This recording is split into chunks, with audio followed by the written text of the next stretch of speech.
Ndongeye ndabasuhuje bakunzi mudahwema gukurikira umuyoboro wa P-Mining TV, umuyoboro ubagezaho ibiganiro bitandukanye.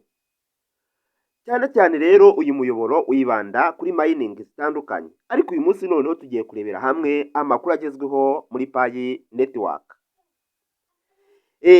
Uyu munsi rero tugiye kuvuga ku buryo bushya 17 Pi Network ishobora guhuza n'ibikorwa bitandukanye ku isi, bigatuma ifasha ubucuruzi, ubuzima, imbuga nkoranyambaga ndetse n'amatora yizewe.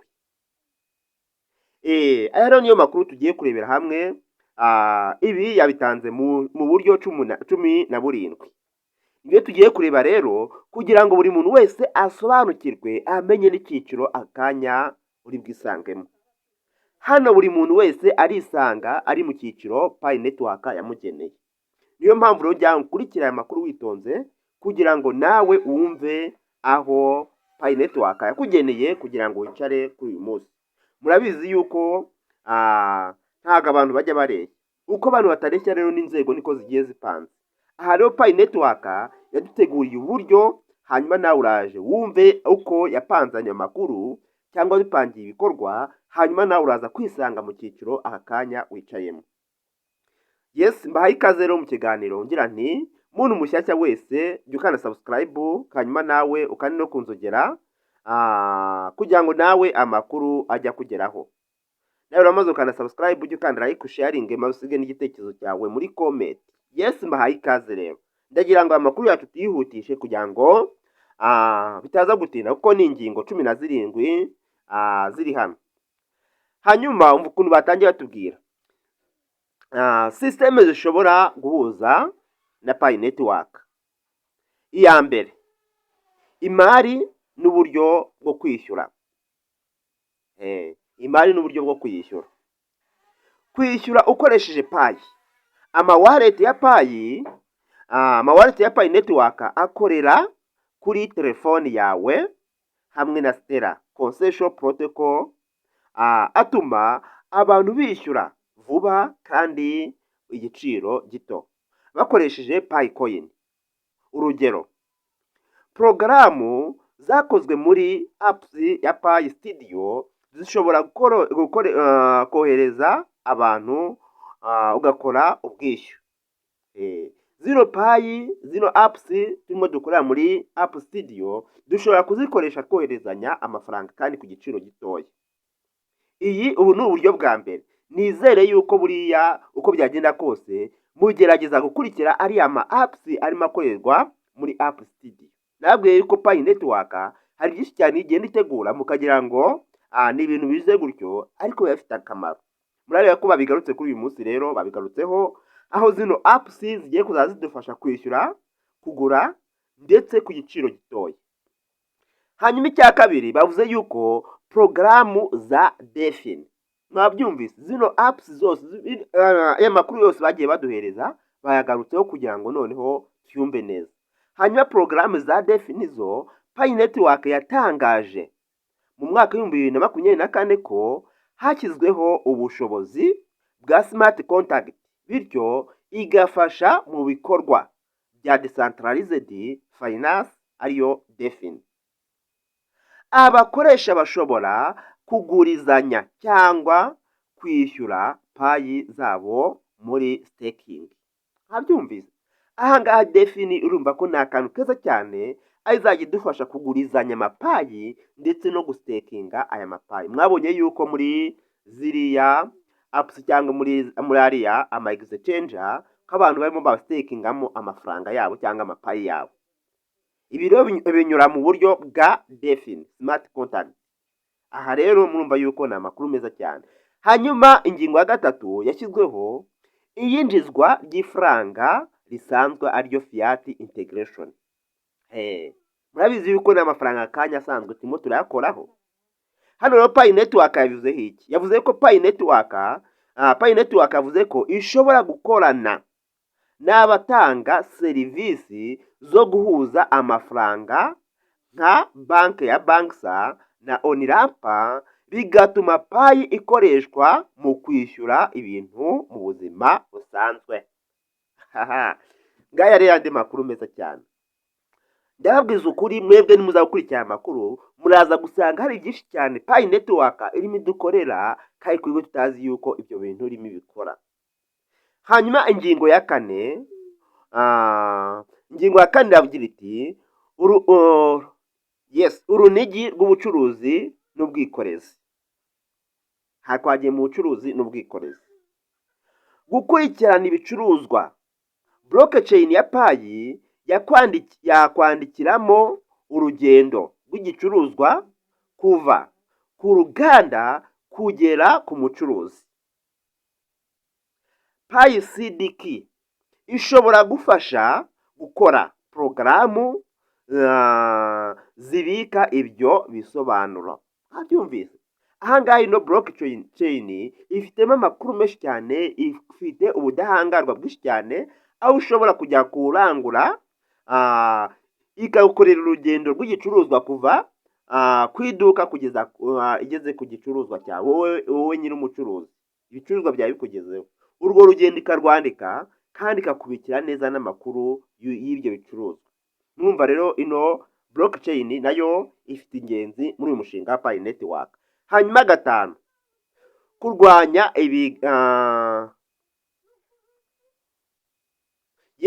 kurwanya ibyiganano. Pi Network yagarutse kuri ibi bijyanye no kwigana.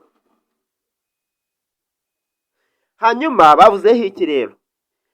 Ikirango cyitwa Pi Puberty Badge. Icyo kirango murakizira? Zakivugeho. Okay. Hanyuma ikirango cyitwa Pi Puberty Badge gishobora kwemeza ko igicuruzwa ari icya nyiracyo, cyane cyane mu bicuruzwa by'icyubahiro cyangwa mu miti. Kandi ndagasubiramo. Kurwanya ibyiganano. Murabizi yuko hari igihe nk'iyi miti bayipirata, ibicuruzwa bakabipirata, ukaba watumiza ibicuruzwa Dubai bakagenda bakabizana ku bantu babipirase kugira ngo babizane ku mafaranga makeya. Aha rero ino Pi Puberty Badge yo yabikemuye.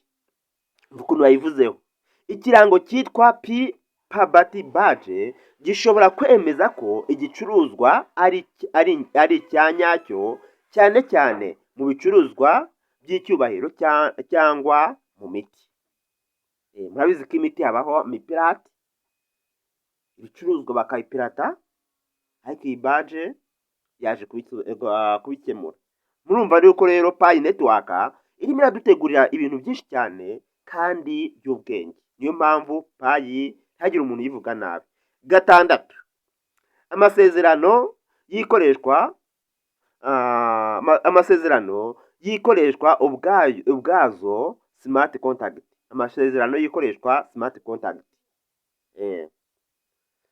Hanyuma hano Pi Network nayo yabigarutse ivuga ati abashobora gutuma, kwishyura cyangwa gutanga ibintu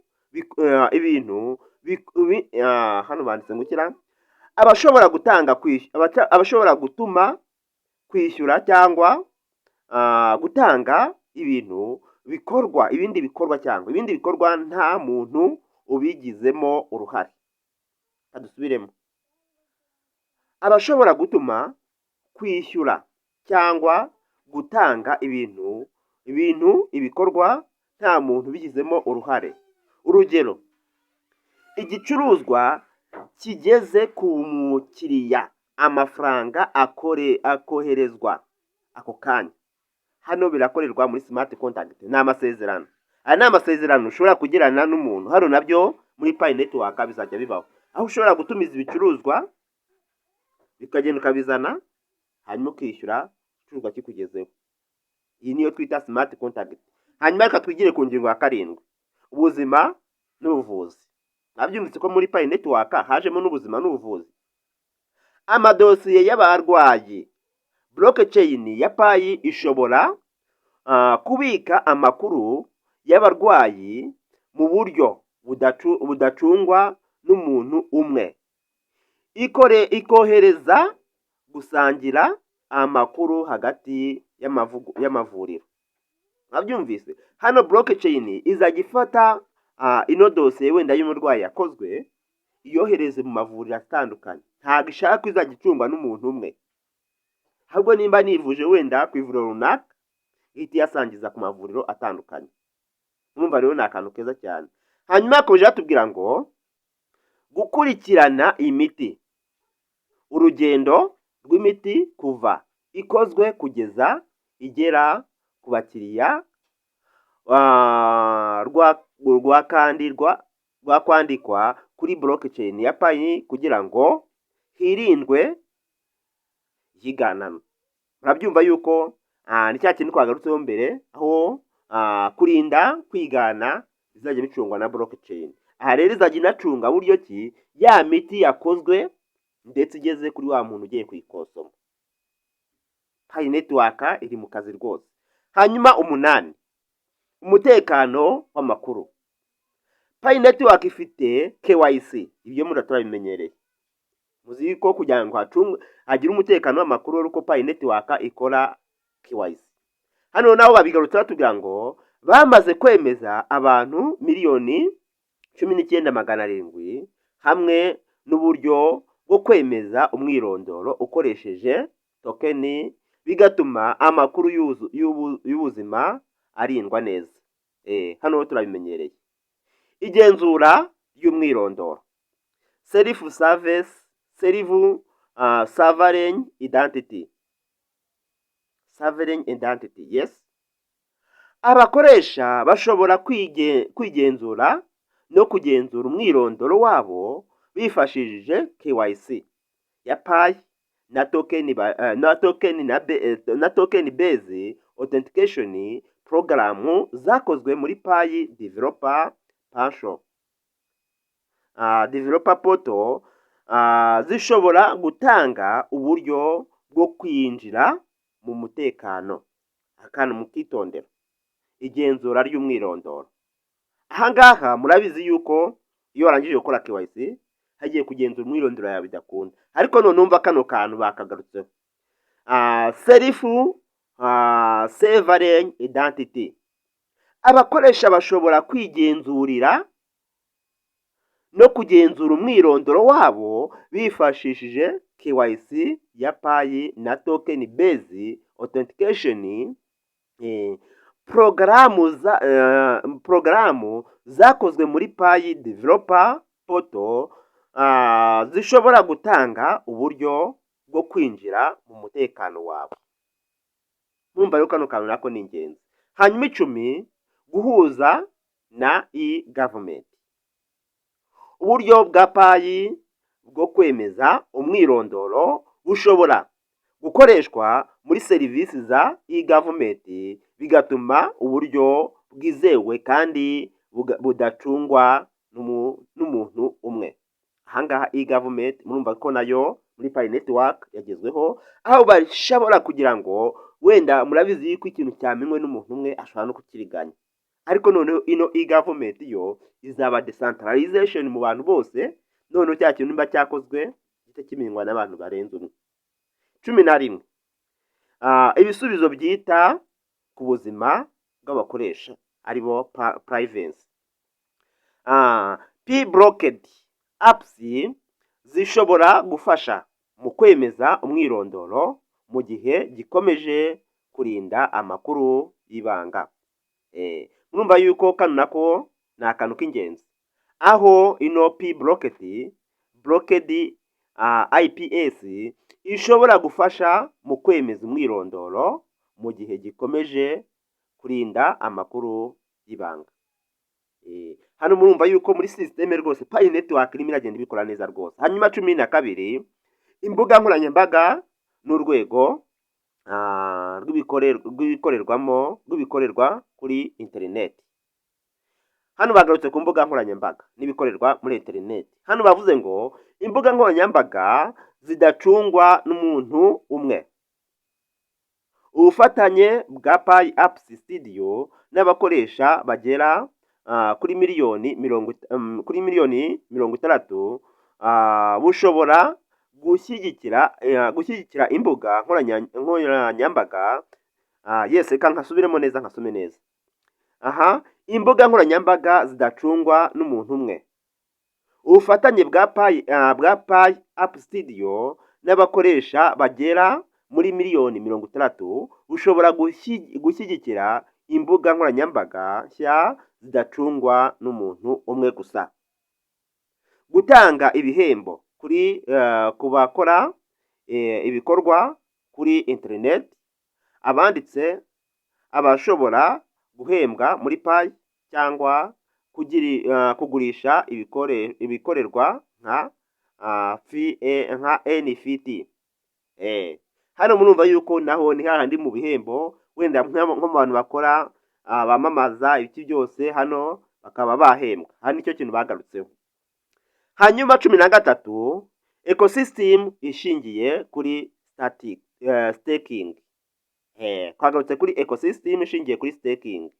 Abakoresha bashobora gushyira Pi zabo muri staking bafasha porogaramu nziza,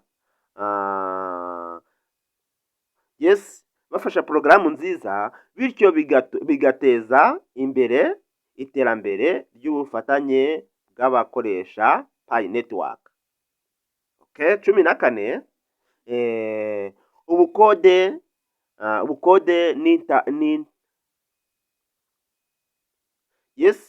ubukode n'itangazwa ry'ubutaka Real Estate. Rero bagarutse no ku butaka noneho. Ibi ni ibiki? Ngo ubukode n'itangazwa ry'ubutaka Real Estate. Guhindura umutungo mu matokeni. Pi ishobora gufasha guhindura ubutaka n'indi mitungo mu matokeni nk'uko bikorwa kuri Stellar. Abyumvise? Pi network ifite ibintu byinshi cyane muvandi. Ifite ibintu byinshi cyane igiye kutugezaho. Hanyuma kuje batubwira ngo kugurisha hifashishijwe smart contract, ubwo ni amasezerano. Ibyo byakuraho ibyo byakuraho abahuza bigagabanya ikiguzi.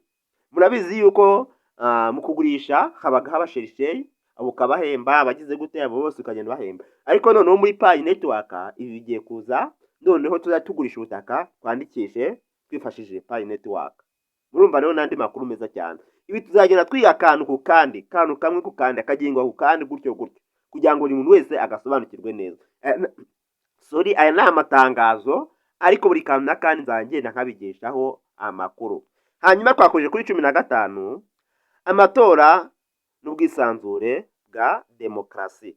Kayo rero nyumvira noneho. Amatora yizewe ya KYC na blockchain ya Pi bishobora gutuma amatora akorwa mu mucyo no mu mutekano.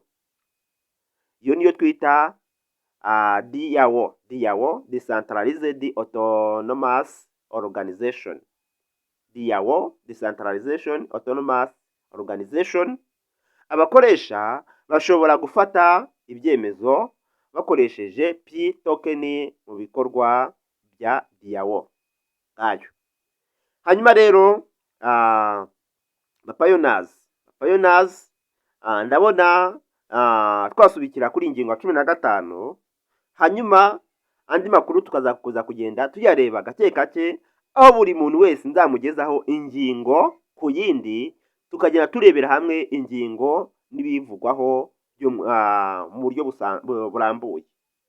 Reka no dusubikira ahangaha babwire ngo mukomeze muzirikane amakuru bagezweho muri Pi network, aho mwumva yuko Pi network irimo dutegereza tuganyiriza ibyiza gusa. Ndabashimiye rero, mureke dusubikira ahangaha, hanyuma twongeye kutubonane mu yandi makuru akurikiyeho. Bye.